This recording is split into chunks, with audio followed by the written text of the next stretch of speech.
ki nga xam ne que moo di justement Birame Souleye Diop Birame Souleye Diop nag moom. ak kàddu yi nga xam ni itam yëkki na ko Arfan ba tey mi ngi jox li nga xam ne que moo di ay mbir la société civile RADDHO ak ñu daal di ànd ñoom ñëpp Arfan ñi ngi fustigé yooyu de li nga xam ne que moo di kàddu jàpp ni Birame Souleye Diop nag il est temps daal di koy arrêté jëm si kàddu yi nga xam ni itam mu koy daal di yëkki alors Arfan naka daal di jàngatee cette position justement de la société civile jëm si kàddu yi nga xam ni itam Birame Souleye Diop yëkkati na ko nii képp ku saagu Ousmane Sonko fayu leen loolu mën na am ay conséquences. yëngal réew mi entre autres Arfan. mais damay laaj question ndax Badara Gadiaga lu mu doon wax du liberté d'expression Birame Souleye Diop lu mu wax du liberté d'expression mais où était la société civile quand Badara Gadiaga disait ces choses là ñoom ñëpp a dem défendre ko au tribunal alors que moom dafa wax lu gën a pire ce que Birame Souleye Diop a dit Birame Souleye Diop noo ko mënta waxal je suis d'accord ni que peut-être kilifa ministre warul waxee loolu.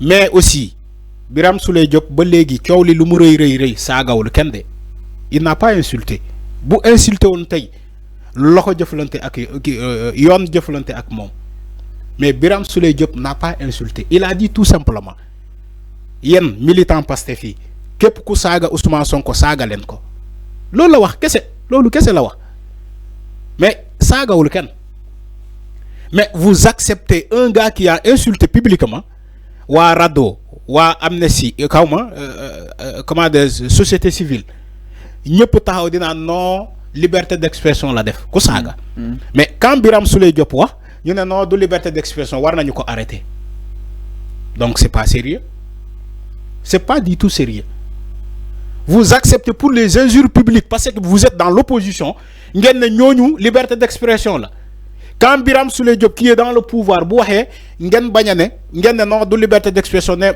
on doit l'arrêter alors qu'il n'a pas insulté il a dit tout simplement à ses militants képp ku saaga Sonko ngeen saaga ko je ne vois pas de mal en ça étant donné que ay télévision ñu jël ay chroniqueurs ñi taxaw di saaga ba pare ñi naan liberté d'expression la mais soyons sérieux quand même. Moi, je n'ai pas beaucoup de commentaires là-dessus.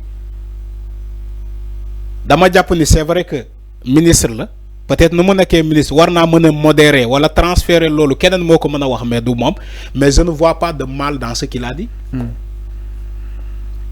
Parce que c'est humain nit mën naa juum dafa juum wax loolu mais on peut pas condamner ça ba ñu bëgg ko lekk parce que dafa ne ku saaga Sonko ngeen saaga ko.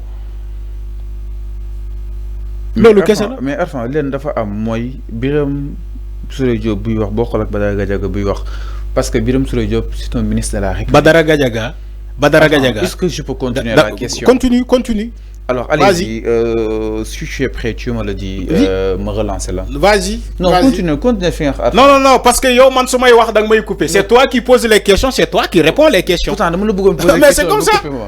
Tu continues avec tes questions. Alors Birame Souleye Diop en tant que ministre de la République est-ce que bokk na Badara Gadiaga buy wax parce que Ousmane Sonko exemple su nekkoon foofu su impôt et domaine kenn du ko xam bay wax parce que sûrement dafa am lu ko dénk ci ay en termes de responsabilité moo tax tout le temps débat bi dem ci moom Birame Souleye Diop aussi en tant que ministre de la République Arfan jàppoo ni am na yenn urgence yi nga xam ni itam mu ngi koy xaar yenn défi surtout wàllu pétrole bi ak li nga xam ne que moo di justement tolluwaay wi que di jàpp ni gassa en plus aussi de maa ngi dégg paasan di ko wax que ni gassa bi kañ lay jeex Arfan est-ce que ba tey mu neen dundee si gassa concrètement laa itam bañ jàng si daal di defee ni Arfan concrètement yow daal ñi li ñuy wax moom ngay defee non en fait okay. Non en fait c'était de passage maa ngi koy nuyu baax paasan ok c'est bon suñu waay la dama ne il faut nga déglu benn affaire. C'était de passage de question mais en guise d'exemple. damay déglu da ngay déglu benn affaire laay wax. dama ne.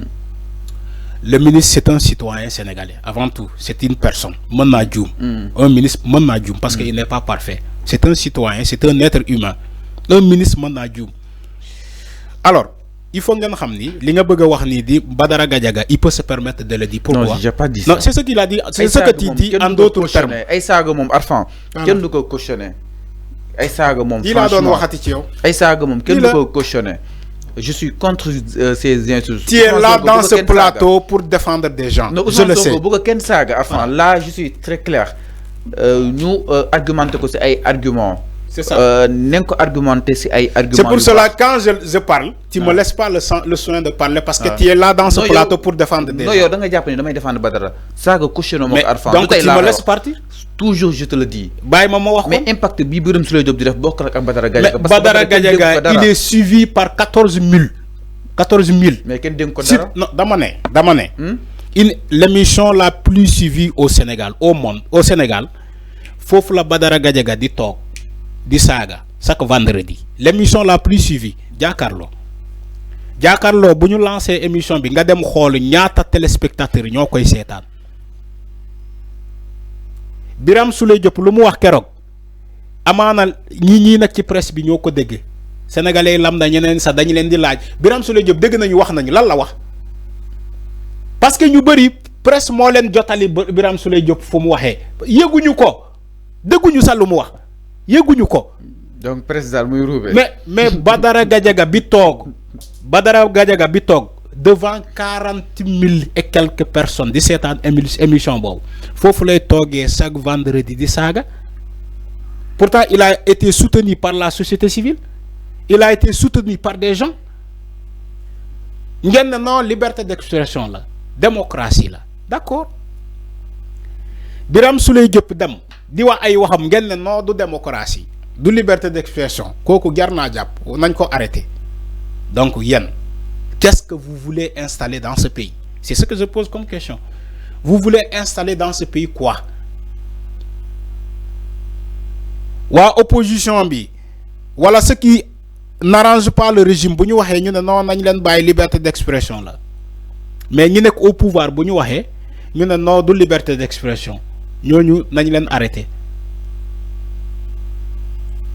il faut faire cet équilibre là gis nga boy def émission da ngay équilibrer nit bu djoumé Fallou n'a jamais dit que Badara dafa djoum wala Abdou Nguer di tamit djoum na daanu na fi wala ki man je n'ai jamais écouté Badara da djoum am na lo xamni parce que man ma la ko wax ni légui parce que man ma la ko wax légui Badara Gadiaga dafa djoum parce que man ma la ko wax légui Badara dafa djoum voilà parce que man ma la ko wax légui premier ministre mais je suis pas là pour joxe sama xalaat je suis là pour poser des questions parce que man ma la ko wax légui non parce que je suis pas là pour donner mon avis pourtant je suis là pour poser mes questions parfois, mais quand même j'avoue que le premier ministre personne ne doit l'insulter et Badara a fauté sur ce point justement certes mën nañ jàpp ni du saaga wala kon ñi jàpp ni saaga ñu jàpp ni du saaga mais en tout cas am na kàddu yoo xam ni kenn du ko wax si benn plateau direct kenn du ko wax sax si nii ba di ko ci benn télévision en je ne sais pas si je dois applaudir si le premier ministre Arfan là j'avoue am na yoo xam ni kenn du ko wax mais tamit Birame Souleye Diop en tant que responsable am na yoo xam ni kenn du ko wax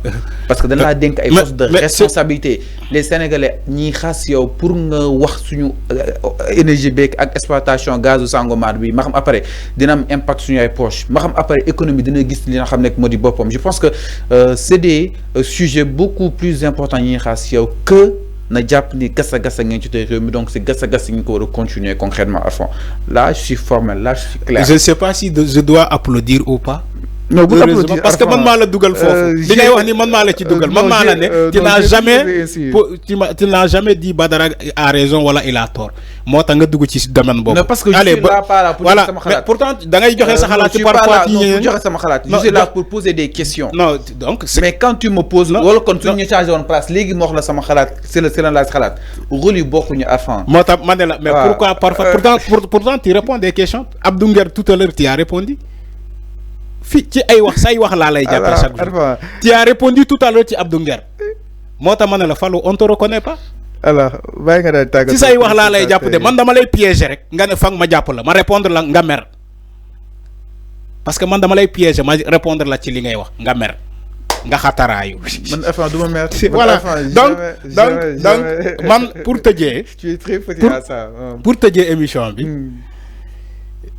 si on est d'accord ni que Badara Gadiaga dafa djoum dans sa communication on est d'accord aussi que Birame Souleye Diop dafa djoum dans sa communication si on est d'accord que Badara Gadiaga dafa def liberté d'expression on est d'accord que Birame Souleye Diop dafa def liberté d'expression en étant membre de PASTEF il veut défendre son leader loolu kese la fii laay daanale lii laay daanale jeex na. merci. Il faut équilibrer l'information.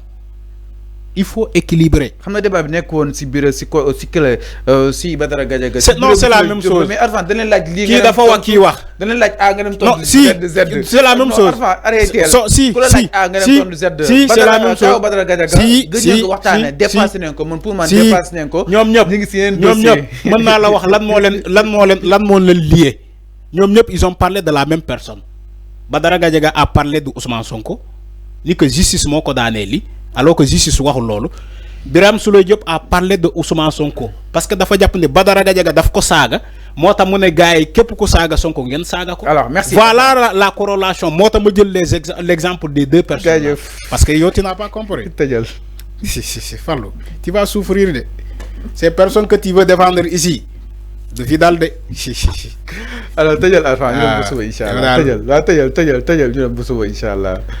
jaajëfal internet yi wala ko Arfan tey non kay man damay non déedéet jamais dama leen di nuyoo kay yow xam nga ni loolu man duma non moom café wu ma loolu internet yi allez-y dawal xarit lañ alors maa ngi jaajëfal donc Sylvie Diagne merci Sylvie di jaajëfal Ami Diallo Fatou Bodian aussi di ko jaajëfal Sadbouli le grand juriste ñu ngi koy jaajëfal Omar Diop jaajëfal aussi Jacqueline Tourpé jaajëfal aussi Gabriel Diatta ñoom ñëpp Aliou Badara Camara boutique campement Ami Diallo ñun ma bu baax Jacqueline Tourpé Arfan di nuyu aussi Mohamedou Mokhtar Bari Emma Badji maa ngi koy nuyu aussi Seni Gassama l'homme noir maa ngi koy nuyu Koumba Dian ñu ngi koy nuyu aussi donc di nuyu Cheikh Dioum le grand chef Pape Mor Fall depuis Bruxelles kii comment dire Londres ñu ngi koy nuyu bu baax Abdoulaye Diaw bu Sonko Abidjan ñu ngi koy nuyu mon frère depuis Abidjan Moussa Samb depuis Italie Ibrahima Thian depuis Italie foofu Milan di nuyu Cheikh Dioum donc Gabriel Diatta merci beaucoup Ziguinchor Lindiane ñu ngi koy nuyu di nuyu suñu fidèle internet yi yëpp xam naa moom dam lañ jox dig daje prochainement inchallah ci beneen émission ma bàyyi leen ak manipulateur bi ruubekat bi moom kenn du laal Abdou Nguer ak Badara Gadiaga mais fii la may fekk bàyyi ko muy manipuler gars yi rek. Alors merci beaucoup moi qui xamante téléspectateurs yi ñu leen di jaajëfal bu baax a baax autant que vous êtes merci aussi de votre fidélité renouvelée